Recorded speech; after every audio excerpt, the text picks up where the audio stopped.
I'm Laura Paskus, and like many of you, I think about the impacts of climate change on our state and our communities.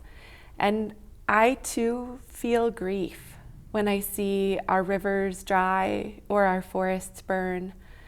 On this month's episode of Our Land, I spoke with Larry Rasmussen, Professor Emeritus at Union Theological Seminary, about climate change and faith and mourning. On our show, we talk a lot about the science of climate change and cultural issues around climate change.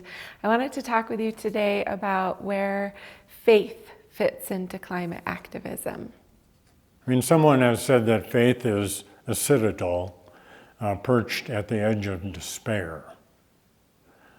And I think that is the case when people are in really rough places, whether it's just for themselves personally or in their family or in their community, or whether it's a whole nation, even a planet.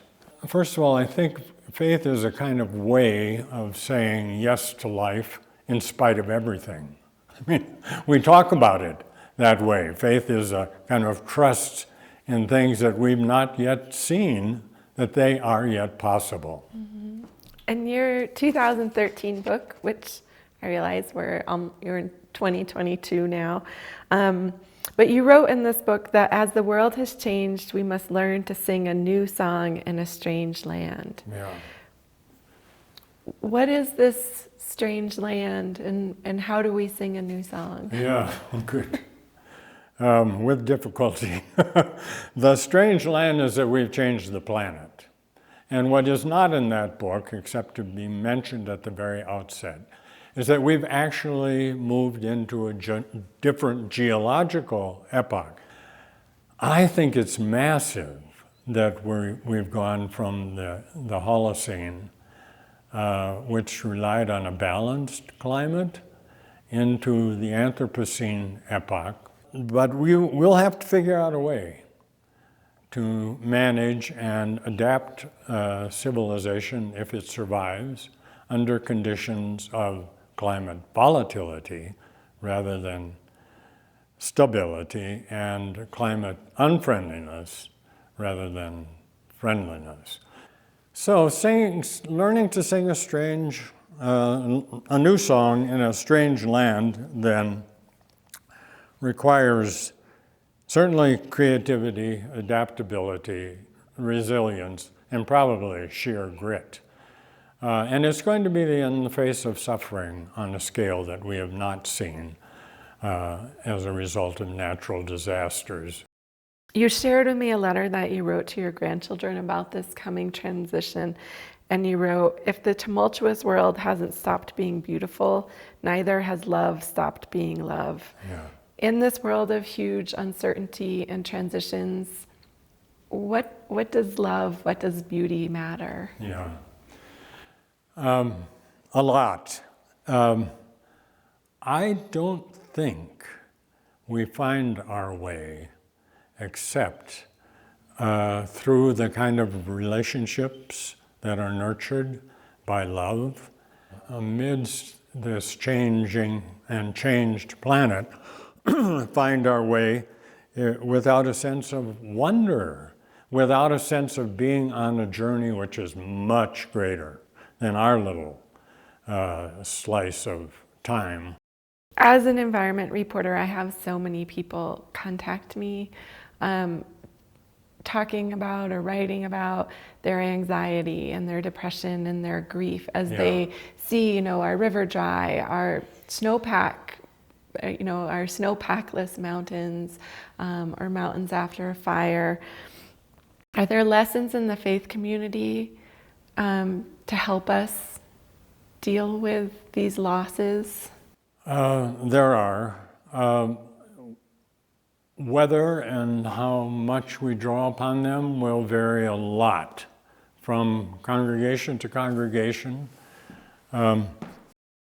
in part because we have, especially white folk, have so benefited from the Industrial Revolution and what it brought that we hardly even noticed that burning fossil fuels was destroying the kind of planet that was yielding these benefits. So it's harder for white folk to know the traditions of lament, to know the traditions of living with and through apocalypse, to know the traditions of having to sing a new song in a strange land. So I'm trying to say not everybody everywhere will be tapping into these. But now eco-lament is a reality for a lot of people, religious and secular people. And there are traditions of eco-lament. Faith traditions have arisen, actually, in the face of disaster and have continued to address disaster. Just as a family has to come together, they don't always do, but just as they have to come together in the face of tragedy in the family, so faith traditions have done that over and over and over again in the face of tragedy and despair and reasons for lament and anxiety about the future.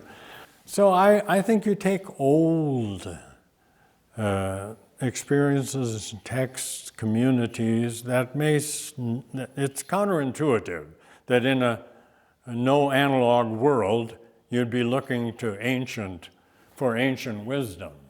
But anything, any human communities that have been around for millennia, like faith communities has accumulated a lot of wisdom. It needs to be revised, it needs to be adapted, something new needs to be created in all likelihood, but the resources are there, the experiences are there.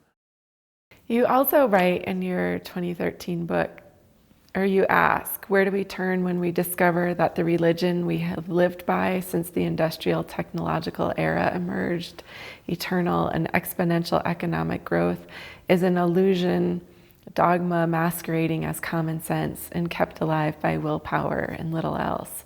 I want to talk about that, and I also want to talk about the role that white supremacy has played in faith and in causing climate change, and where those intersect and how we pull them apart for a different world.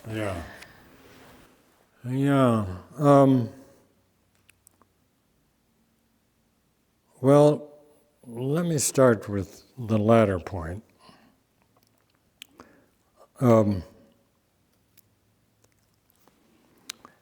Climate change is a result of the institutions that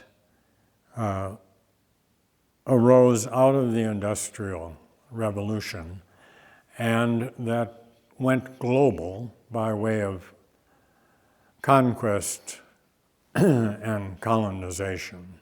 And given the Industrial Revolution, the form that took was one which now has brought us to climate system change, changing the systems, planetary systems themselves. And it is we who are white who are most deeply immersed in what we benefited from that. One thing that's happening in theology is a kind of decolonization of theology that has been white and in a universal voice.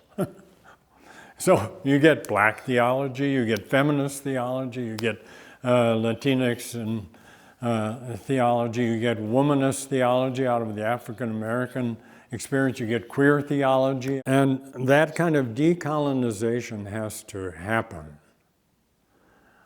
because of the power of white institutions in forging the modern world. So undoing white privilege, undoing white supremacy is essential to making the transition to a sustainable life on other terms than that. And that's massive. Well, thank you, Larry, for joining me today. Yeah, thank you.